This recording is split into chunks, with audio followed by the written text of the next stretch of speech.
Muy buenas noches a todos y a todas, bienvenidos. Estamos desde la emisora Suba al Aire en la investigación entre líneas del colaboratorio Descomposición. Hoy como invitada especial tenemos a Victoria Cárdenas. Hola Victoria.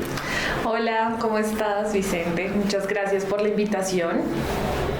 Bueno, Victoria, entremos en materia. ¿Cómo llegas a la localidad? Bueno, yo llego porque la mayoría de mi familia materna hizo como una pequeña migración en la ciudad porque la mayoría vivía hacia el sur, hacia arriba del 20 de julio y todos empezaron a comprar como tierras acá, lotes. Y en esas mi mamá y mi tía compraron un lote en conjunto, bueno, una casa que es donde vivo actualmente. Entonces, digamos como que fue como una decisión familiar, como la mayoría de mis tíos, mis primos, casi todos están como muy cerca de donde vivo, están como en el barrio. ¿En qué años estamos hablando? Yo creo que eso es 99 quizás, justo cuando iba a empezar el bachillerato, porque de hecho yo estudié en el Salitre de Suba, en la montaña. Entonces, cuando llegué, o sea, pasé directo como pues, a ese colegio, entonces sé que era más o menos como por esa época. ¿Cómo era la Suba de ese entonces? Mi barrio, en especial yo vivo en Suba Orquídeas, que es al lado de Tunabaje y al lado del Salitre. Esa parte de Suba era sin pavimentar, entonces las calles las recuerdo mucho porque cuando recién llegué yo todavía estudiaba en el sur y tenía que irme como a las 4 de la mañana hasta el sur para estudiar y siempre me llenaba de barro y mi mamá cargaba como una valletilla para limpiarme los zapatos, entonces como que solo recuerdo eso, era mucho más verde. Había menos gente, por ejemplo, en mi barrio, menos comercio. La gente era un poco más cercana y nosotros, por ejemplo, jugábamos mucho con los vecinos porque no éramos, o sea, como que los vecinos no eran tantos y no había como tanta esa sensación de inseguridad de dejar a jugar a los chiquis en la calle, entonces nosotros podíamos jugar hasta 1, 2 de la mañana y nuestros vecinos estaban como ahí alertas, pero no... Simplemente ser como más relajado que ahora. Mi barrio ha cambiado mucho, ahora es súper comercial, hay muchas rutas, ahora hay más conjuntos residenciales alrededor, o sea, hay como más, no sé, comercio, más gente. Bueno, ha cambiado bastante. Y por ejemplo, el corredor que tengo abajo es el corredor de la Conejera. Entonces ese corredor cada vez está un poco más contaminado. Yo siento que antes estaba un poco más conservado. Pues es como lo demográfico que me acuerdo. ¿Cómo inicia tu proceso cultural, llamémoslo, en un énfasis más grande, más que puntualmente en la radio? ¿Cómo empieza cuál fue su primer acercamiento?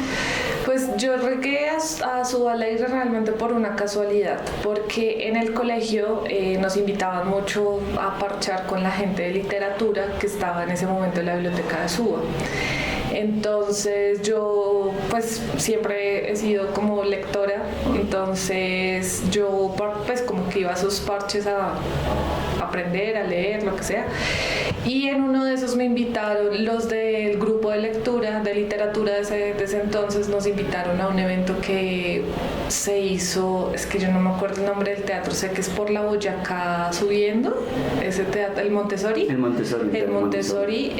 Ahí en el Montessori había un evento donde estaba Suba al Aire, o sea, fue un evento enorme. Yo recuerdo que fue uno de los grandes eventos que supongo estaba toda la gente del sector de cultura porque estaban los de danza, bueno, estaba un montón de gente y ahí me encontré con Eder porque Eder tenía como unos folletos sobre los talleres que estaban haciendo en ese momento de radio y pues yo como súper desparche le dije a una amiga, pues vamos, o sea, pues no pasa nada, entonces me jalé a una amiga del colegio que se llama Vivi, que yo creo que Diego Santamaría la recuerda, y con ella empezamos a ir a los talleres que hacían los sábados, que hacía Walter, que hacía Patricia, que hacía Diego en esa época.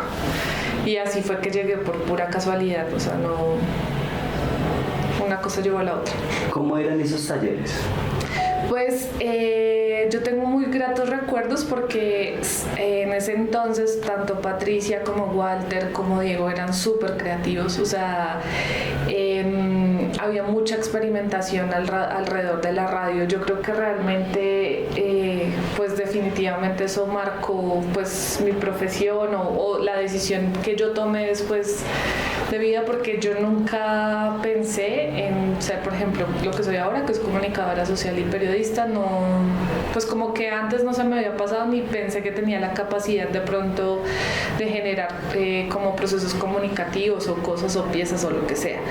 Pero ellos nos ayudaron mucho en su momento a darle validez a nuestra voz, ¿no? O sea, como que habían talleres muy locos, o sea, como de experimentaciones muy extrañas, también de mucho preguntarse hacia el interior muchas cosas, pero todo fue tan lindo que fue súper enganchador. O sea, yo creo que todas las personas que pasamos por esos talleres tenemos como esa misma sensación, que era gente muy pro, gente muy pila, que se pensaba mucho las sesiones y las hacía con mucha preparación, ¿no?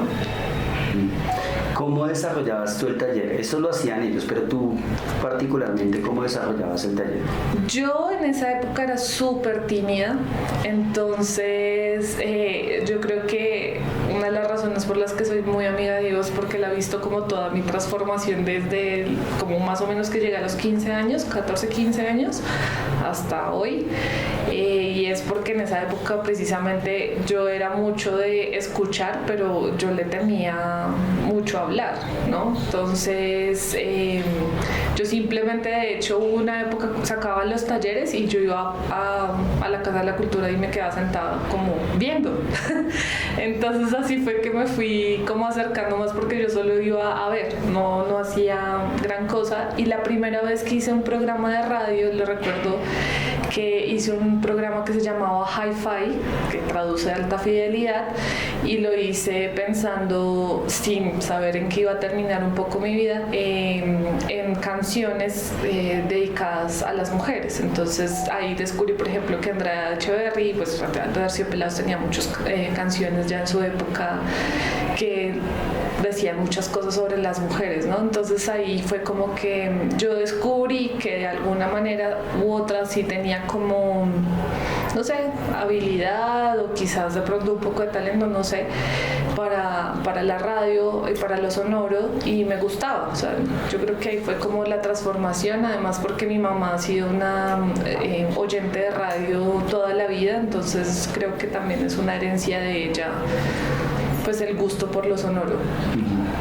¿Cuándo pasas de tomar de proceso de formación a ser formador? ¿Cómo Pues se da esa transición? Digamos que yo cuando estudié ahí en Suba al Aire pasé como por varias etapas. Obviamente lo que yo te decía, yo al principio solo iba y me quedaba sentada esperando o viendo qué hacía Diego o viendo qué hacía tanto Diego Santamaría como Diego Ramírez, Miguel, Fabián, en esa época pues todos los que estaban ahí, y simplemente como que quería aprender. Pero ahí antes de eso pues fue cuando ya pues terminé el colegio y ahí tenía que tomar la decisión de que quería estudiar, porque mi primera opción siempre había sido Derecho, pero cuando llegué a Suba al Aire eso cambió. Tuve que entrar al SENA, bueno, y pasaban muchas cosas y yo dije, no, definitivamente esto no es lo que yo quiero estudiar. Y recuerdo que una de las llamadas que hice fue a Patricia y a Diego a preguntarles ellos qué pensaban sobre si yo tendría, o sea, como que cómo me iría si yo estudiara comunicación, y ahí fue que me enganché. Pero, o sea, ¿por qué cuento lo de la universidad? Porque digamos que en la universidad tuve como un poco más de confianza, y ahí yo supe que lo que quería hacer era, digamos, en su momento querer hacer lo mismo que hacían en Suba al Aire, y era convertirme en tallerista, ¿sí? Yo quería ser en su momento tallerista de radio, obviamente. Entonces, digamos que ahí pasaban muchas cosas, porque yo poco a poco siento que me fui como metiendo ahí sin querer, o sea, como que fui yendo a ver qué pasaba. Digo, por ejemplo, me ponía a hacer voces, no sé, ellos grababan muchas cosas, hacían productos, proyectos, y yo me quedaba ahí con ellos grabando cualquier cosa o, bueno, ayudando. Y ya, entonces así fue que terminé involucrada cada vez más. Y el primer taller que hicimos quizás fue uno de los proyectos que financió la alcaldía local. Eran talleres y yo estuve en el Rincón haciendo talleres y en el Nicolás Buenaventura. Fueron los primeros talleres que yo hice, pero el del Rincón fue un fracaso porque era como en una cuadra que es muy compleja porque tiene unas condiciones de pobreza extrema. Es que ahorita no recuerdo el barrio porque no era Rincón, sino antecitos de llegar. Y pues yo siento que tampoco tenía la formación, o sea, me faltaba calle como para entender el contexto, para saber cómo manejar al grupo. Eran niños con extrema pobreza que obviamente les iba a importar cero la radio. Entonces eso fracasó. Pero con los que sí creo que me fue bien fue con los del Nicolás Buenaventura, que fue con los que empecé a experimentar, y yo sé que tengo un especial, no sé, a mí yo amo los niños profundamente, tengo sobrinos a los que amo, o sea, en general siempre he tenido mucha empatía con los niños y con las niñas. Entonces, yo me divierto mucho con los niños y con las niñas, y creo que eso fue lo que pasó en esos talleres, que yo me divertí mucho con ellos, con lo que decían. Me encanta escuchar a los niños porque tienen otra forma distinta de ver el mundo. Entonces ahí hicimos como los primeros programas y alcancé a hacer como 2 niveles, si no estoy mal, de radio con el Nicolás Buenaventura, y ahí fue como que ya empecé a ser como inicialmente tallerista. Después en la universidad también fui, así fui. ¿Cuál era la metodología que implementaste en un inicio y cómo evolucionó esa metodología de enseñanza? La metodología la habían creado, la que estaba en su valera en ese momento, la habían creado Patricia, Diego Patos, todo ese parche. Ellos tenían, yo lo recuerdo perfecto porque tenían como unas fichas de planeación, y yo me basé en esas fichas de planeación para hacer los talleres que nosotros hacíamos. O sea, simplemente como que seguí la ruta de los, no sé cómo decirlo, como de los que ya sabían.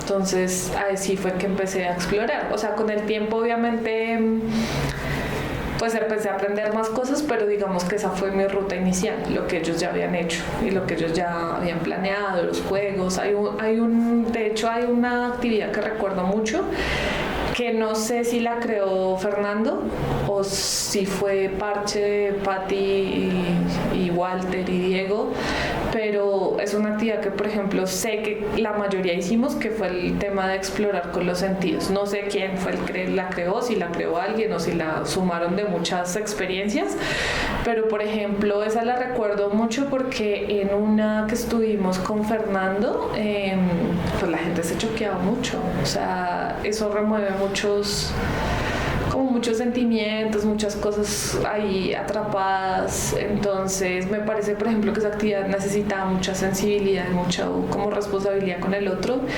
y siempre la manejaron muy bien como para manejar ese tema de los sentidos. Yo una vez la intenté hacer, por ejemplo, una vez me salió muy mal, o sea, porque no tenía la experiencia, lo que sea, y sé que no manejé bien el grupo, o sea, especialmente una niña con la que la hice no la va, pero, por ejemplo, siento que ese tipo de cosas tienen que tener mucha responsabilidad, ¿no? Pero eso fue, por ejemplo, algo aprendido que sé que la mayoría de los que fuimos talleristas lo hicimos. ¿Cuándo entras ya en el mundo de la radio como tal? Pues una casualidad, porque a Rosalba Castiblanco y Camila Rodríguez en su momento hicieron un programa de radio sobre el 8M. Entonces un día yo llegué a una reunión, ellos estaban hablando ahí en su al aire y hablamos un poco de la ausencia de programas de radio de mujeres que hablaran sobre los temas que nos importaban a las mujeres, o bueno, simplemente lo que queríamos hablar de las mujeres. Entonces ahí fue cuando decidimos crear un programa de radio. En esa época estaba Ingrid y Juan Carlos, que también es un parche rockero de acá, y pues nos unimos para crear el programa de radio con Lina, que también era del parche en su momento. Y bueno, ahí empezamos, hicimos cosas súper, ahora que pues con los años uno reflexiona, ¿no? Escribimos el objetivo del programa, nos dedicamos a pensar los programas súper detenidamente, o sea, era una cosa pues como muy estructurada en su momento, ¿no? Y pues también había un pues, cierto nivel de formación distinto, ¿no? Porque digamos Rosalba es de un parche que pues ella vivió el feminismo desde otras épocas, ¿no? También se guerreó muchos derechos de los que nosotras hoy contamos, pero pues es también otra generación a la que yo siento que la teníamos que aprender, y nosotras había de todo, ¿no? Un poco, porque la mayoría de nosotras no sabía mucho del feminismo, de los feminismos, o en fin, no sabíamos de nada, simplemente queríamos hablar de lo que nos pasaba a las mujeres. Yo siento que en el fondo siempre tuve una incomodidad sobre el tema que se fue despertando poco a poco, y evidentemente el programa hizo que cada una pues se preguntara muchas cosas, ¿no? Y ahí fue que arrancó pues como tal el programa que en su momento le llamamos La Ciudad en Voz de Mujeres, y desde ahí pues no sé, como desde 2012 más o menos creamos el programa. ¿Cuál era el objetivo? Pues inicialmente hablar de temas de mujeres, hablamos de todo, ¿no? Hablamos de violencias, hablamos de lideresas, sí, pero digamos que en su momento queríamos apostarle a algo más local, ¿no? Por ejemplo, hablarle a un sector más popular, hablar de las mujeres, por ejemplo, que venden en la calle, hablar de las mujeres que eran indígenas de la localidad. Por ejemplo, me parece que algo de lo que fue muy valioso en su época de nuestro programa fue que siempre entrevistamos mujeres que hacían cosas, a mi parecer, muy talentosas y poderosas, pero pues que no eran mujeres muy famosas, ¿sí me entiendes? O sea, no eran como las más reconocidas. Entrevistamos a poetas, a no sé, artistas que hacían cosas, a cantantes de rap, o sea, el repertorio de lejos pasó por ahí, de todo, o sea, de todo, y sí, simplemente fue como escuchar las experiencias, escuchamos chicas que cantaban también. O sea, hubo de todo. También hicimos reflexiones muy complejas. Por ejemplo, digamos que creo que una de las cosas que nos hizo pensar en que cada una tenía como visiones diferentes fue cuando en algún momento abordamos el tema del aborto, porque cada una tenía una posición diferente, ¿no? Entonces ahí también descubrimos que evidentemente no íbamos a ir como en un mismo bloque frente a diversas situaciones, pero es lo que te digo, yo creo que esos primeros programas fueron muy de aprendizaje para nosotras, porque nosotras no sabíamos de muchos temas y realmente pues experimentamos sobre lo que encontramos en el camino. ¿Cómo fue la apertura? Estás hablando de que en un primer momento hubo una panorámica más local. ¿Cómo fue esa apertura a otras dimensiones de lo que es ser mujer o el trabajo con mujeres? Pues yo no sé, yo creo que en el día, pues como cada año íbamos como planeando y experimentando. De hecho hicimos hasta radioteatros en vivo, o sea, hicimos de todo, pero no sé, yo creo que cada vez que íbamos creciendo un poco más, íbamos complejizándonos en cada uno, no sé, como en nuestros caminos, porque cada una al mismo tiempo se iba formando en diferentes situaciones, ¿no? Entonces yo creo que tuvimos de todo, como momentos de mucha unidad, pero también de mucha dispersión. Al principio, como te digo, éramos las 5 o 6, pero ya después, por ejemplo, Ingrid se va con su compañero, se van de la ciudad, luego yo me voy y vuelvo, o sea, me voy como 2 años, luego se queda Lina sola, luego se va Camila, luego llega otra, y así. O sea, también por el programa pasó mucha gente y esta gente también traía otras ideas, ¿no? Entonces, pues no sé si ampliamos tanto el discurso, no sé, pero lo que sí sé es que en su momento cada cosa nos iba dando como la necesidad de hablar de algo. Por ejemplo, en su momento me recuerdo que hablamos del logo de la alcaldía de Peñalosa, que era Bogotá para todos, ¿no? Empezamos a hablar de por qué para todos y no para todos y todas, sí, porque empezamos a preguntarnos cosas sobre el lenguaje, qué tan válido era, qué tan importante era.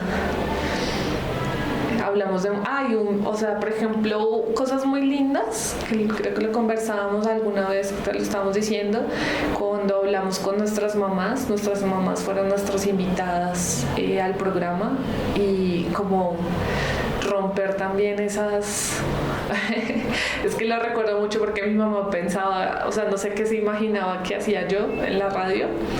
Entonces como que fue muy significativo para nosotras, porque fue acercarlas a ellas también un poco a lo que nosotras hablábamos, a lo que nosotras pensábamos, y que ellas entendieran que no era algo malo, sino que pues tenía mucho valor lo que estábamos haciendo en ese momento.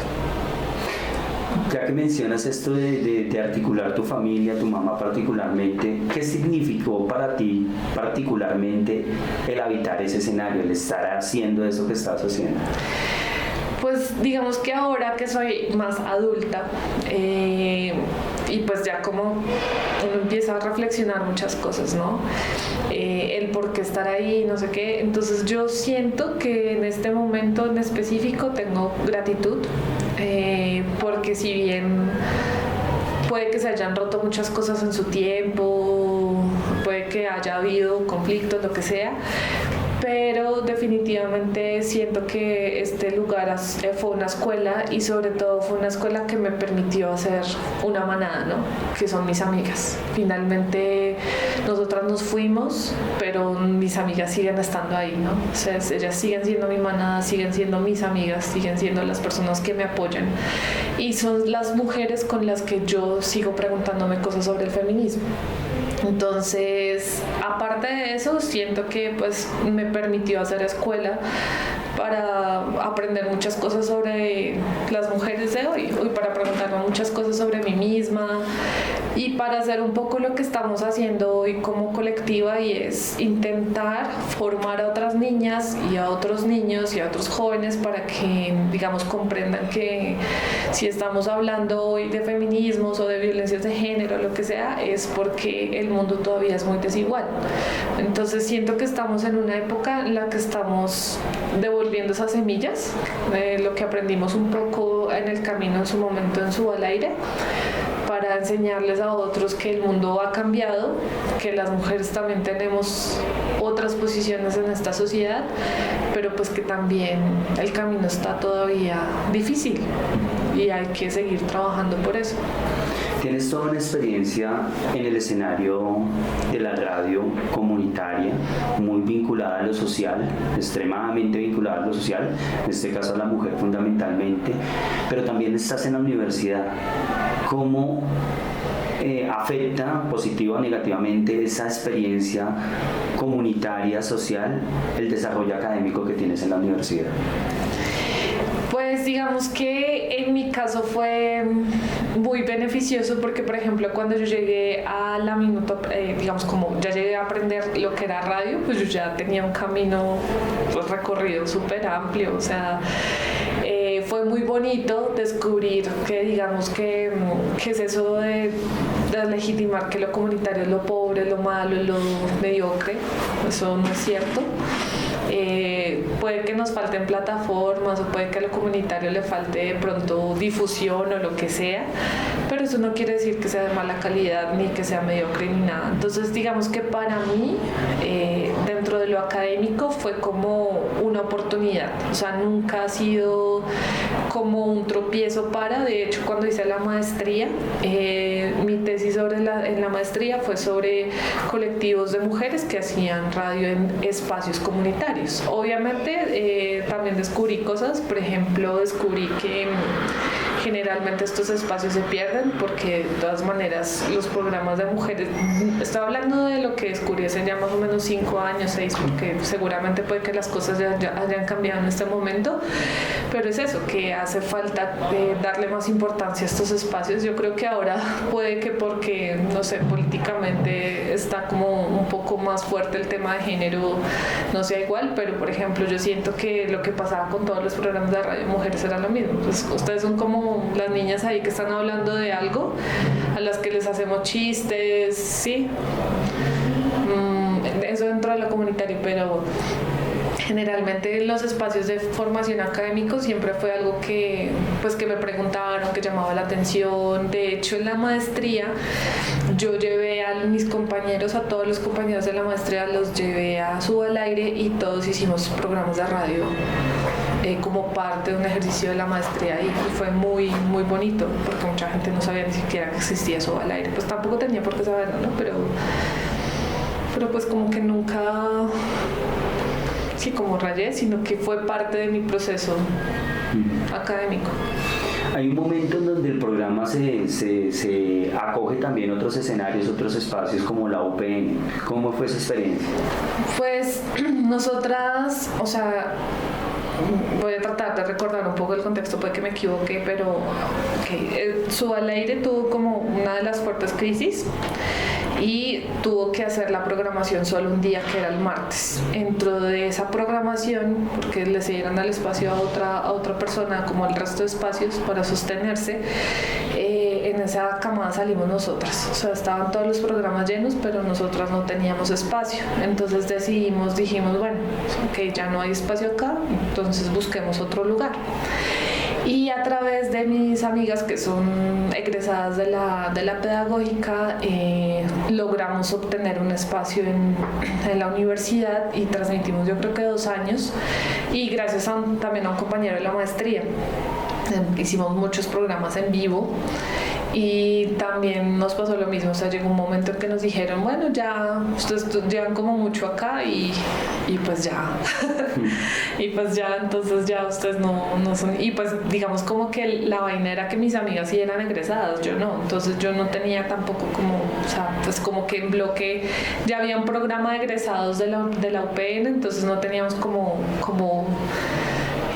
pelear entre comillas, como exigir el espacio, entonces nosotros nos cansamos, o sea, básicamente lo que yo siento es que nosotros tuvimos un cansancio de tener que buscar espacios donde seguramente si hubiéramos seguido buscando hubiéramos encontrado otro y así sucesivamente, pero dijimos no, o sea, ya estuvo bueno, o sea, ya la vida nos está diciendo pues ya este no es el camino, listo. Y ahí fue que decidimos conformarnos como colectiva, que era algo que habíamos pensado y soñado muchas veces, pero dijimos como ahora sí es el momento. Entonces aprovechamos lo que teníamos a la mano, las experiencias que cada una tenía en formación, bueno, todo, y ahí fue que empezamos ya a conformarnos como una colectiva. El miedo era que al principio éramos muy poquitas, o sea, éramos Aleja, que llegó después, Aleja, Lida, Viviana y yo, y a veces Alexa. Entonces era muy intermitente, hicimos la primera escuela de radio que le hicimos en Bosa, que le hicimos con otra colectiva que se llama Mujeres de mi Barrio, y le hicimos en la distrital de Bosa, de hecho, y ahí descubrimos que sí, que ese era nuestro camino, porque en ese primer proceso colectivo que desarrollamos con las otras compañeras era básicamente hacer un proceso de formación en radio, pero con un enfoque de género, sí, como basado en violencias, bueno, experimentando. Y las mujeres con las que trabajamos eran mujeres que alfabetizaban, o sea, que estaban intentando terminar su bachillerato, unas mujeres, o sea, tremendamente valiosas, que camellaban, madres, casas de familia, unas viejas muy tesas, y nosotras simplemente como que llegamos a fortalecer el proceso en el que ellas ya estaban, ¿no? Pero eso fue súper significativo para nosotras porque ahí descubrimos que realmente nosotras sí podíamos, primero, ser una colectiva y segundo, hacer como algo de comunicación popular, ¿no? Que finalmente estaba un poco más cercano a lo que nosotras somos. Y pues es eso, o sea, llegar a camellar con la gente que nos gusta, que es pues como la gente del barrio, ¿no? Entonces ahí fue como o sea, eso fue lo que yo creo que dijo, bueno, este es el camino. Hay un momento, retomando un poquito, hay un momento en donde pasan de un escenario comunitario, como la emisora, a un escenario de una emisora de un carácter mucho más académico. ¿Qué pasó ahí? ¿Afectó o qué aportó al programa estar en un escenario académico como la UPN? Pues digamos que la UPN cuando nosotras llegamos hasta ahora estaba como en su primer año, entonces no es una emisora que, pues no sé ahora, pero en ese momento no era como tan reconocida. Digamos que pasamos es como un poco a tener un poco de más comodidades y privilegios más que cualquier otra cosa, porque digamos que pues obviamente ellos tienen unos equipos muy pro, tienen personas a las que les pagan por hacer cada cosa, hay un diseñador, hay un encargado, un ingeniero de sonido, bueno, es decir, teníamos todo lo que quisiéramos a la mano. De hecho, nosotras, el logo, gran parte del logo que tenemos ahora fue diseñado allá. Es decir, pasamos más que todo fue como unos privilegios que en su momento pues tampoco no nos disgustaron porque pues nos pareció bien. Y ya pues digamos en términos de lo que hablábamos, de lo que o sea, sentimos un poquito más de presión porque creo que pudimos tener un poco más de visibilidad, o sea, sentimos como más ojos encima de nosotros, ¿no? Entonces sentimos un poco más de presión por ese lado, pero afortunadamente para nosotras, digamos, en lo que discutíamos, en lo que hablábamos, nunca hubo censura ni no sé, como señalamientos, ni nada. De hecho, yo tengo la intuición, no tengo los reportes, pero sé que pudimos tener buenas audiencias ahí, ¿no? O sea, lo presiento es por un poco las dinámicas, por las interacciones con nosotras. Hubo el programa que más recuerdo, fue un programa que hicimos con niños y niñas pequeñitos, como de, no sé, 6 a 10 años, y en los que les preguntábamos sobre los roles y estereotipos de género. Entonces, por ejemplo, en una parte del programa les leíamos un fragmento de un cuento, no sé, a fulanito lo están molestando porque tiene su cabello largo, ¿tú qué le dirías a ese niño? Y así hicimos un programa que para mí fue el mejor programa, todavía está en Facebook porque transmitimos por Facebook también, entonces para mí eso fue otro aprendizaje, ¿no? Fue lindo, solo que simplemente se acabó, sino que fue otra manera, no sé, es simplemente eso. Volvamos a la colectiva. Bueno, ¿qué hace la colectiva? Bueno, actualmente pues tuvimos un cambio fuerte porque cuando ya nos dimos cuenta que éramos muy poquitas, dijimos hay que ampliar el parche porque nosotras no vamos a poder solas con esto. Y ahí fue que cada una tenía sus amigas, ¿no? Es decir, Vivi trajo una, Lía otra y así sucesivamente, y en un momento logramos ser como unas 12. Y ahí fue que el parche empezó a crecer. Lo lindo de esta segunda fase para mí de la colectiva es que llegaron chicas mucho más jóvenes, pero también con otras experiencias, con otras ganas de trabajar, entonces fue lo que nos permitió crecer para mí como colectiva. Entonces ahorita estamos más o menos unas 12 activas, y a partir de ahí lo que digamos como que definimos entre todas que es nuestro camino es uno, pues el activismo. Nosotras salimos a las marchas generalmente del 8M y del 25N, que parchamos juntas, hemos hecho cosas en la calle, pero cuando podemos parchamos juntas, que es como nuestra parte. La otra es como la de formación. Nosotras sabemos que tenemos un potencial en ese camino, entonces nosotras seguimos haciendo formación, que pues fue lo que hicimos el año pasado, de formar a jóvenes del Gerardo Paredes en temas de violencias de género y hacer los podcasts con ellos. Y lo otro es como las campañas. Nosotras hemos hecho varias campañas en nuestras redes sobre diferentes temas. Hemos hecho 2 violentómetros, que los violentómetros son unas herramientas que sirven para identificar los tipos de violencias, pero por ejemplo hicimos uno en la pandemia específicamente, y el año pasado hicimos uno pues con los pelados del colegio, con los chicos y con las chicas. Entonces, digamos como que hemos hecho varias cosas. Justo este año tuvimos la primera reunión como de la colectiva y hicimos como una memoria de todo lo que hemos hecho, y nosotras siempre pensamos que nunca hacemos nada, que bueno, porque no somos quizás tan activas en las redes, tenemos nuestros momentos, ¿no? pero no, realmente hemos hecho un montón de cosas. Por ejemplo, nos articulamos con la PACA digestora, con un proceso de PACA digestora en Negativa, y fuimos con ellos, hicimos como todo el proceso de las pacas, que son una forma de reciclaje o de compostaje, como se llame, y nos vinculamos con ellos e hicimos el Fluturi con la comunidad Negativa. También hicimos muchos lives, hicimos uno que fue muy como llamativo para las chicas y fue uno que fue sobre el acoso sexual en las universidades, que lo lideraron las compañeras y tuvo un alcance muy grande, o sea, de vistas, seguramente porque muchas estaban y se sentían identificadas con el tema.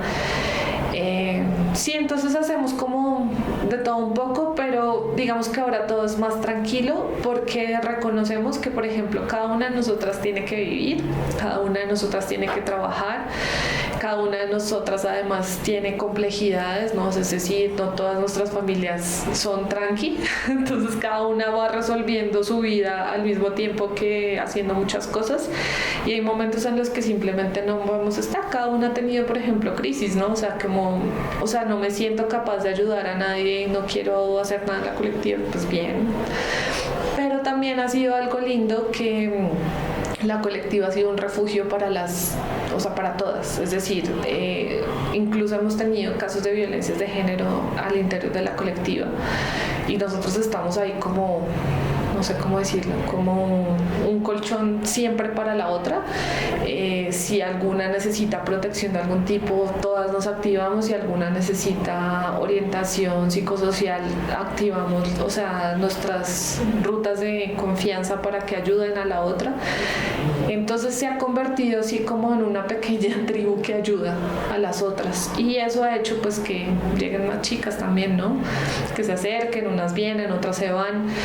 Ya digamos, lo que les decimos a las chicas que llegan es: no se hagan expectativas de que vamos a hacer un seminario de formación sobre género, porque de eso no se trata, sino que simplemente vamos a encontrarnos quizás en algunos espacios a hacer cosas, y no va a ser todo el tiempo, va a ser cuando podamos, pero pues ahí estamos siempre para la otra.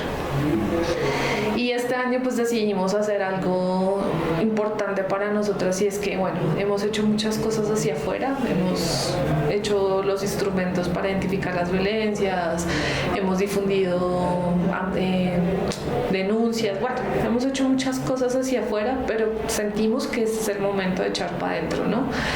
Entonces decidimos hacer formación interna. Es decir, lo bonito de la colectiva ahorita es que hay muchas chicas que saben de diferentes cosas. Entonces ahí hay una, por ejemplo, experta que ha trabajado más con el tema trans, que es algo que nos inquieta, que nos preguntamos mucho, que todavía no tenemos mucho conocimiento. Hay otras, por ejemplo, que tejen, bordan, o sea, entonces nuestra idea es recoger eso, pero para adentro. Entonces vamos a hacer como unas lecturas para preguntarnos cosas, simplemente para formarnos entre nosotras, para hacernos preguntas. Es lo que queremos hacer ahora, y ya después quizás vamos a volver hacia afuera. El escenario de Victoria no solo se queda aquí en Bogotá. Has tenido la oportunidad de viajar a muchísimas regiones del país.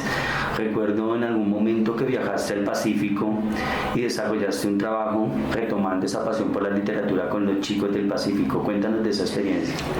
Bueno, es Urabá antioqueño, donde estuve, más que el Pacífico. Bueno, yo en el 2012, cuando me gradué, pues sentí como la necesidad de irme de la ciudad, y justo por casualidades de la vida encontré una convocatoria de profes que se llama Enseña por Colombia, y ahí terminé pues metida, o mejor dicho, decidí irme para el Urabá. Estuve 2 años allá, que creo que fue otra de las experiencias que me cambió la vida. Uno, porque me permitió desarrollar más habilidades pedagógicas, o sea, yo creo que lo que aprendí allá pues es invaluable, y pues pues en ese camino, pues digamos como que nunca pude dejar, o sea, si bien como que la lectura es algo que siempre he querido, pues también tengo mucho de mi profesión, entonces hice varios experimentos con los niños y con las niñas de allá. De hecho, hicimos una exposición de fotografía, una chimba con los pelados, que me duele haber dejado todas esas fotos allá porque ni idea qué habrá pasado con ellas, pero bueno.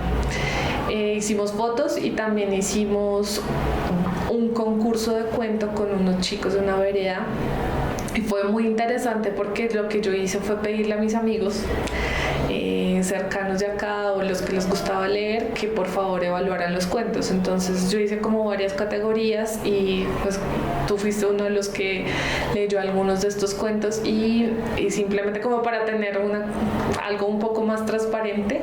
Y bueno, yo gestioné, o sea, me da risa porque es que todo lo que gestioné ese año fue o sea, yo no sé ni de dónde saqué tantas cosas, pero por ejemplo en ese momento Señal Colombia me mandó como 200 kits de cosas y Babel, que es una editorial de libros para niños y para niñas, me regaló una caja de libros muy pro y me las mandó al Urabá. O sea, fue una cosa súper bonita, como que todo se juntó para hacer algo súper bello.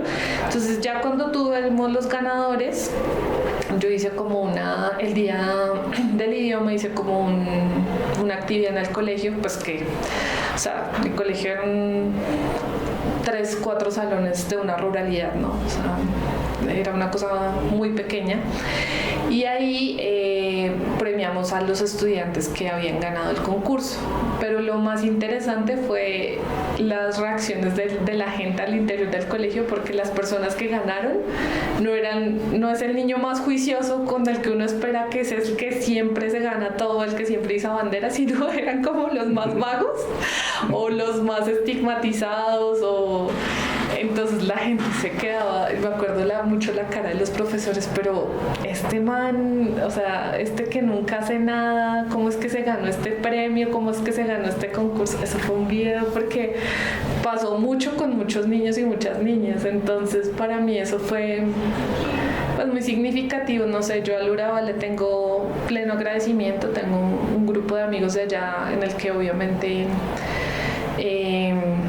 pues tenemos como una cosa muy arraigada y mucho cariño por esa tierra, sobre todo porque pensamos que íbamos a enseñar cosas, pero realmente fuimos a aprender nosotros, ¿no?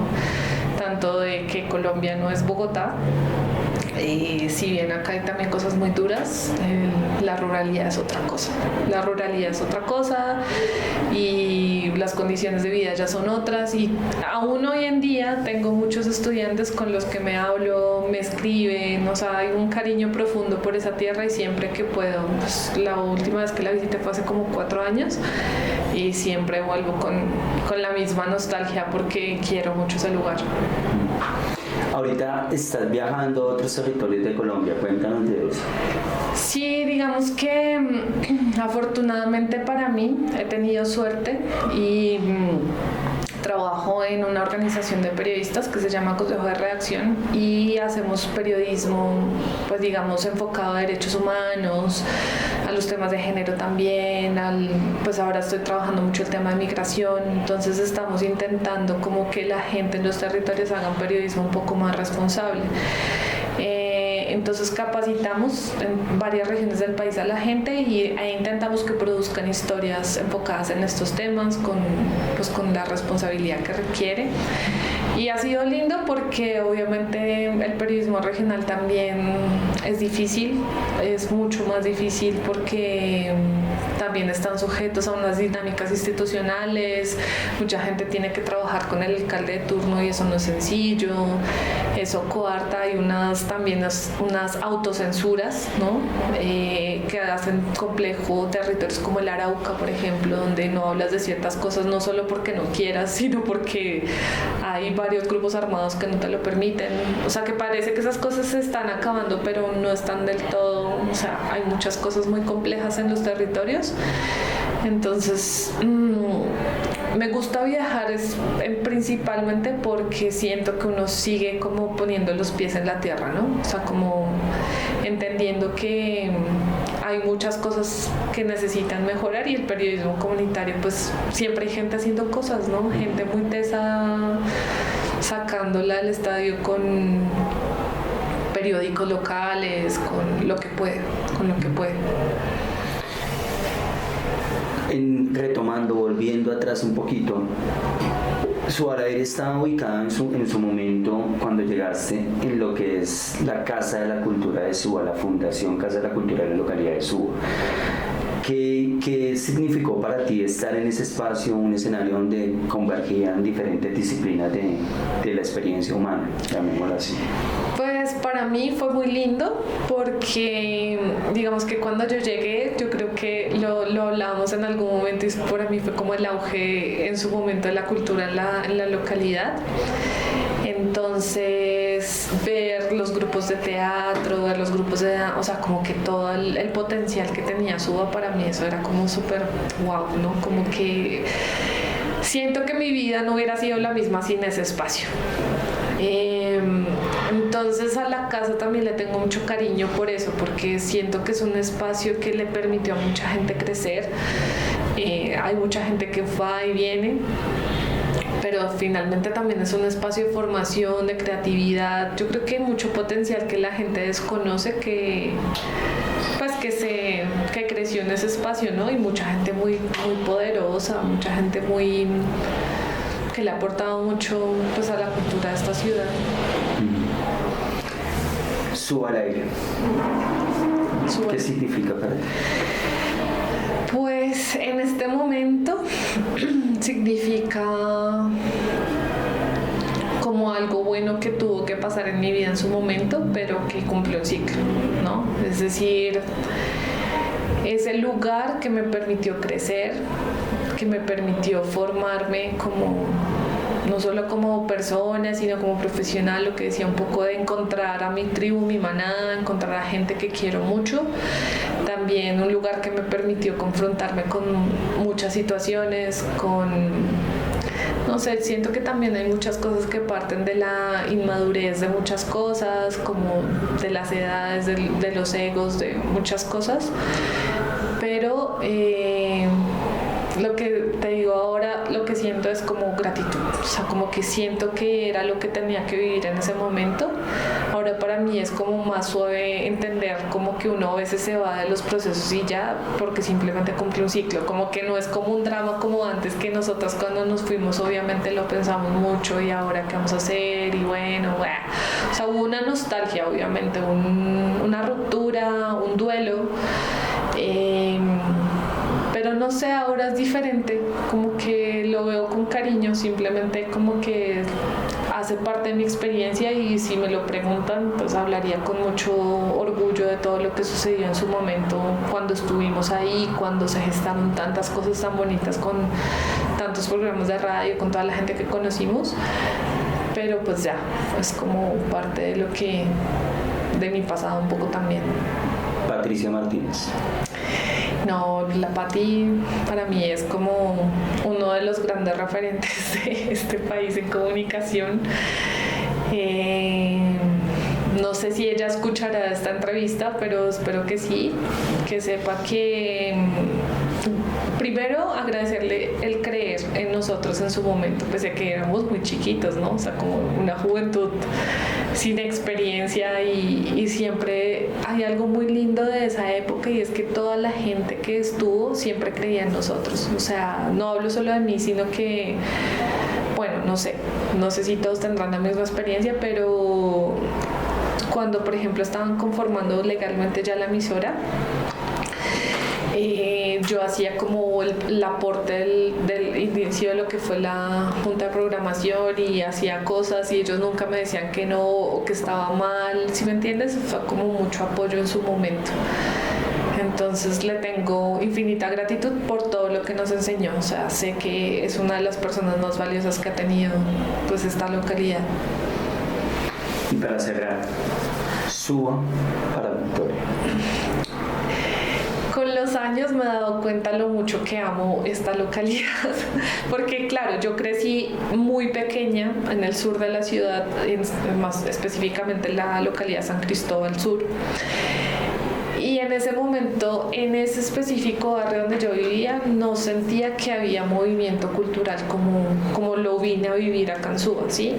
Entonces, en San Cristóbal, pues todo era muy, pues como complejo, porque también no había situaciones de seguridad muy, muy duras en esa época. Y cuando yo vine a vivir a Suba, fue como pasar, como si me hubiese cambiado la vida. Sobre todo porque encontré otras oportunidades que yo estoy segura quizás no hubiera podido encontrar donde estaba. La oportunidad de, por ejemplo, las casas de la cultura. En donde yo vivía no encontrabas cerca casas de la cultura ni parches así. Quizás los habían y yo nunca los vi, pero no era como tan fácil como acá en Suba, ¿sí? Y a pesar de que a todo el mundo le hace el chiste a uno de, vive en Suba, entonces vives en la TM, ¿sí?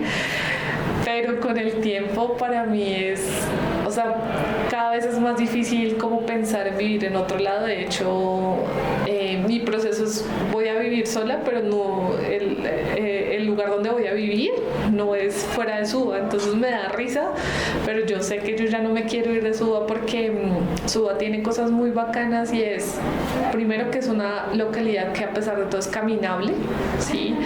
Que tiene, ya no necesitas ir al centro para hacer un montón de cosas, sino que muchas de las cosas que te gustan también ya las puedes hacer acá, entonces no sé, yo sí le tengo como mucho amor a la localidad por mil razones. También quizás el arraigo es porque la mayoría de mi familia materna está acá, ¿no? O sea, como que todos amamos el barrio y siento que una de las cosas que más disfruto es precisamente las dinámicas de mi barrio.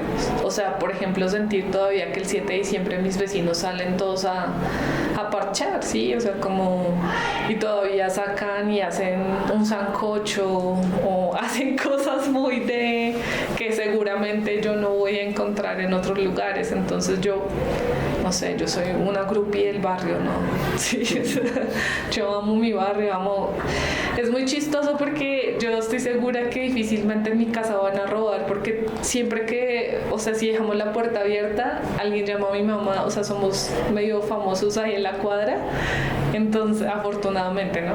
Que creo que eso tiene sus cosas buenas y malas, pero siempre la gente está como ahí alerta, oigan, de dejaron tal cosa o pilas que tal cosa, o sea, siempre hay unas dinámicas en medio de todo lindas ahí al lado del bar. No sé, yo amo Suba por... Bueno, Victoria, gracias por acompañarnos en este ejercicio, espero no sea la única. Por último, quisiera que nos compartieran dónde podemos ubicar el trabajo de la colectiva, cómo podemos enlazarnos con ustedes. Sí, nosotras pues nos estamos moviendo ahorita mucho en redes, estamos en Instagram como La Ciudad en Voz de Mujeres, también en Facebook, y si quieren escuchar nuestros podcasts los subimos a Spotify. Si ubican La Ciudad en Voz de Mujeres van a encontrar los 3 episodios que hicimos el año pasado con los jóvenes del Rincón, y ya yo creo que por ahí nos van a encontrar. Bueno, Victoria, muchas gracias a todos y a todas por compartir esta noche con nosotros. En el máster William Moreno, en la producción Mónica Bernal, quienes hablan Antonio Amado. Esto es Entre Líneas, pasar por el corazón para pensar con sentido, del colaboratorio Descomposición desde la emisora comunitaria Suba al Aire. Gracias a todos.